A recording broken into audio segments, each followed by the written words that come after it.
মুঠোফোনের ভিডিওতে তহিদুল ইসলাম শুভ নামের এক ব্যক্তিকে দেখা যাচ্ছে টাকা গুনতে। সেনাবাহিনীর মেজর পরিচয় দিয়ে রেলওয়েতে চাকরি দেওয়ার নামে এই ব্যক্তি ২০ জনের কাছ থেকে হাতিয়ে নিয়েছে প্রায় ৩ কোটি টাকা। ভুক্তভোগীদের অভিযোগ, ঢাকায় রেল ভবনে কর্মরত অর্থ বিভাগের যুগ্ম মহাপরিচালক নজরুল ইসলাম অনলাইনে একটি ভুয়া নিয়োগ বিজ্ঞপ্তি দেন। সে অনুযায়ী রাজশাহী থেকে আবেদন করেন চাকরি প্রত্যাশীরা।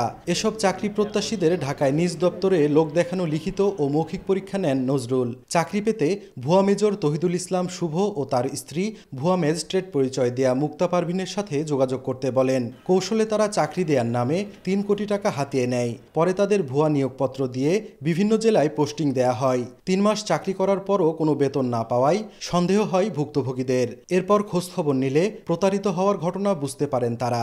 নজরুল সাহেব আমাদেরকে হলো যে টোটাল নিয়োগপত্র উনি প্রদান করে, এমনকি আমার ইন্টারভিউ উনি নেয় ওনার রুমে। সে বলে যে প্রজ্ঞাপন জারির মাধ্যমে মাস্টার 2 বছর নিয়োগ দেখাবে, দেখানোর পর প্রজ্ঞাপন একটা জারি হবে, ওই জারির মাধ্যমে আমি তোমাদেরকে নিয়োগ দেব। বিভিন্ন সময় বিভিন্ন জায়গায় তারা পাঠায় যে তোমাদের পোস্টিং এখন পাকশিতে না, এখন চিটাগাঙ্গে। আমি 12 লক্ষ টাকা দিয়েছি, 1 বিঘা জমি বিক্রিকে আমি টাকা চাই। এরপর থেকে ভুয়া মেজর শুভর সঙ্গে যোগাযোগ করতে না পারলেও রেলের ঊর্ধ্বতন কর্মকর্তা নজরুল ইসলাম চাকরি প্রত্যাশীদের মাথাপিছু 1 লাখ টাকা করে দেওয়ার আশ্বাস দেন, যার একটি কথোপকথনের অডিও রেকর্ড এসেছে সময় সংবাদের হাতে।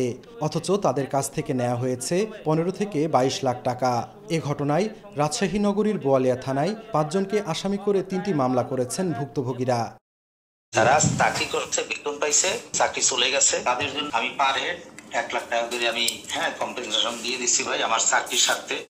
মামলার পর শুভর স্ত্রী মুক্তা সহ এই চক্রের 3 সদস্যকে গ্রেপ্তার করেছে পুলিশ।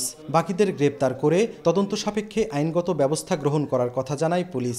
যে লোকগুলো তাদের দ্বারা শিকার হয়েছে তাদের টাকা আদায় করে দেয়া বা এই মামলার মাধ্যমে সেই সুবিধাটাও কতদূর দেয়া যাবে সেটা আমাদের আসলে এটা আদালতের বিষয়। আদালতের সিদ্ধান্ত পেলে তখন আমরা সেই ব্যবস্থা নিতে পারব।